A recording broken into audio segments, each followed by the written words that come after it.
Assalamualaikum warahmatullahi wabarakatuh. Alhamdulillahirabbil alamin. Allahumma sholli wa sallim ala sayyidina Muhammadin miftahi babi rahmatillah wa adada ma fi ilmillahi sholatan wa salaman daimaini bidawahi mulkillah wa ala alihi wa sahbihi. Alhamdulillah. Pertama-tama puji syukur kehadirat Allah Subhanahu wa taala yang mana telah melimpahkan rahmatnya sehingga kita bisa kembali melanjutkan perkuliahan, yakni pada mata kuliah Tafsir Tarbawi yang diampu oleh Bapak dosen Nafiul Lubab, Magister Sarjana Islam. Kedua kalinya salawat ma'asalam kita aturkan kepada junjungan Nabi kita Nabiullah Nabi Muhammad SAW. Semoga kita bisa diakui umatnya di yaumil qiyamah nanti. Amin amin ya robbal alamin. Baik, kami dari kelompok 7 yang beranggotakan 1. Nur Lailatul Nuzuliyah NIM 1910110013. Yang kedua ada Sofi Novita NIM 1910110014. Yang ketiga ada Muhammad Ilmanur Rosyad NIM 1910110029, yakni saya sendiri sebagai moderator. Yang keempat ada Muhammad Khairun Nadif NIM 1910110031. Pada kelompok kami ini akan memaparkan hasil dari makalah kami yang berjudul Media Pendidikan dalam Perspektif Quran Surah Al-Alaq ayat 4-5. Kami telah memaparkan rumusan masalah. Yang pertama, bagaimana pengertian media pendidikan menurut Quran Surah Al-Alaq ayat 4-5. Yang kedua, bagaimana konsep landasan Quran Surah Al-Alaq ayat 4-5. Yang ketiga, bagaimana relevansi media pendidikan dengan Quran Surah Al-Alaq ayat 4-5.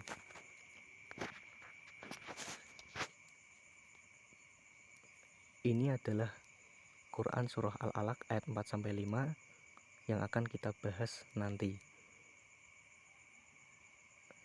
A'udzu billahi minasyaitonir rajim. Bismillahirrahmanirrahim. Alladzi 'allama bil qalam 'allamal insana ma lam ya'lam, yang artinya yang mengajar manusia dengan perantara kalam. Dan ayat yang kelima, yakni dia mengajar kepada manusia apa yang tidak diketahuinya. Yang pertama kita akan membahas pengertian media pendidikan menurut Quran Surah Al-Alaq ayat 4-5. 1. Media dalam pendidikan Islam adalah segala sesuatu yang dapat digunakan dalam rangka mempengaruhi jiwa anak didik agar menjadi insan yang bertakwa, berakhlak, dan menegakkan kebenaran sesuai dengan ajaran Islam, dan dalam rangka menjalankan tugas dan fungsinya sebagai hamba Allah dan juga khalifah di muka bumi. Yang kedua, dalam perspektif ilmu pendidikan Islam, para ahli telah mengklasifikasikan alat atau media pendidikan menjadi dua bagian. Yang pertama, alat pendidikan yang bersifat benda atau material, dan alat pendidikan yang bukan benda, non-material. Yang ketiga, dalam Quran Surah Al-Alaq ayat 4-5 dijelaskan bahwa salah satu alat atau media pembelajaran yaitu pena, yang mana alat tersebut dapat membantu manusia untuk memperoleh pengalaman belajar atau ilmu. Yang kedua ada landasan Quran Surah Al-Alaq ayat 4-5. Yang pertama, identitas. Quran Surah Al-Alaq merupakan surah ke-96 dalam Al-Quran yang terdiri dari 19 ayat. Surat ini termasuk golongan surat Makkiyah karena diturunkan di kota Mekah. Ayat 1-5 dari surat ini adalah ayat-ayat Al-Quran yang pertama kali diturunkan, yaitu waktu Nabi Muhammad SAW bertafakur di Gua Hira. Yang kedua ada Asbabun Nuzul. Pada malam 17 Ramadan tahun 610 Masehi, di waktu Nabi Muhammad SAW sedang bertahanus di Gua Hira, datanglah malaikat Jibril alaihissalam membawa tulisan dan menyuruh Nabi Muhammad SAW untuk membacanya. Katanya, bacalah atau Iqra. Dengan terperanjat Nabi Muhammad SAW menjawab, aku tidak dapat membaca. Begitu sampai 3 kali, dan akhirnya Nabi Muhammad SAW berkata, apa yang kubaca? Dan kata Malaikat Jibril inilah wahyu yang pertama diturunkan oleh Allah SWT kepada Nabi Muhammad SAW. Quran Surah Al-Alaq ayat 1-5. Dan inilah pula saat penobatan beliau sebagai Rasulullah. Yang ketiga ada munasabah ayat. Surah Al-Alaq ayat 1-5 ini memiliki munasabah dengan ayat sesudahnya, yaitu ayat 6, bahwa ayat ini memberikan pengertian. Kandungan ayatnya berlawanan dengan isi pernyataan sebelumnya, yaitu betapa naifnya manusia. Meski telah jelas keadaannya dan amat parah kemiskinannya dalam dirinya sendiri, dan tidak ada lagi keraguan bahwa Allah SWT adalah sang pemilik segalanya. Namun, manusia tetap bersikap melampaui batas. Ia menolak menunjukkan kepatuhannya kepada Tuhannya, sementara ia bertindak zalim terhadap makhluknya. Yang keempat ada mufrodat. Kata al-qalam terambil dari kata kerja kolama, yang berarti memotong ujung sesuatu. Memotong ujung kuku disebut taklim. Tombak yang dipotong ujungnya sehingga meruncing dinamai makolim.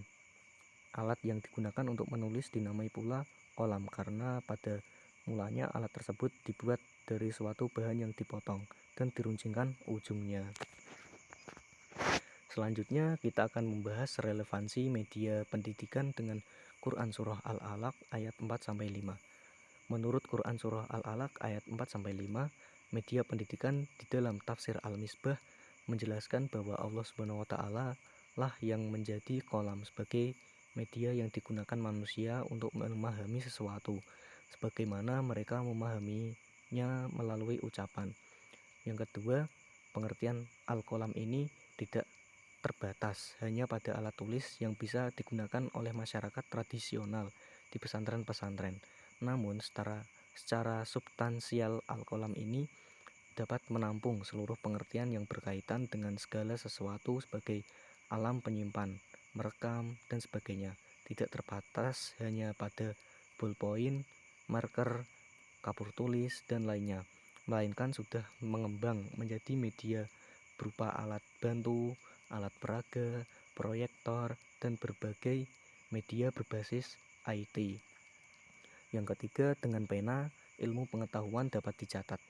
Pena adalah buku dan kaku, tidak hidup, namun yang dituliskan oleh pena itu adalah berbagai hal yang dapat dipahami oleh manusia.